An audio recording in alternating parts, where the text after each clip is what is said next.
قال النبي صلى الله عليه وسلم من يضمن لي ما بين لحييه وما بين رجليه أضمن له الجنة আল্লাহর বিশ্ব নবী সরকার দু আলম নবী মুহাম্মদুর রাসূলুল্লাহ সাল্লাল্লাহু আলাইহি ওয়াসাল্লাম বলেন, যেই ব্যক্তি দুইটি জিনিসের জামিনদার হবে আমি নবী তার জন্য জান্নাতের জামিনদার হয়ে যাব। সুবহানাল্লাহ।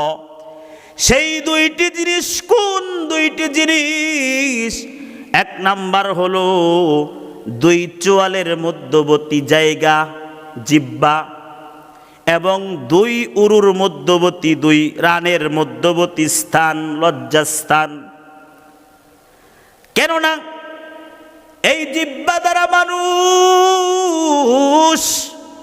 সত্যকে মিথ্যা, মিথ্যাকে সত্য বানায়, কথা কয় না।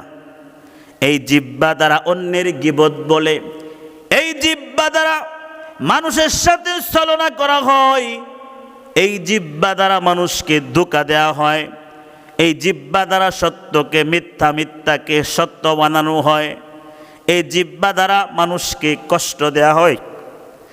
এজন্য আল্লাহর নবী বিশ্ব নবী রহমাতাল লিল আলামিন বলেন, দুই চোয়ালের মধ্যবর্তী জায়গা অর্থাৎ জিহ্বা মুখমণ্ডল এবং দুই রানের মধ্যবর্তী স্থান লজ্জাস্থান।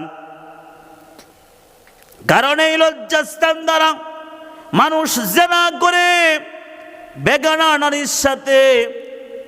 নারীর সাথে জিনা করে, অন্যায় করে, পাপ কাজ করে, দর্শন করে, মন্দ কাজ করে, অপকর্ম করে।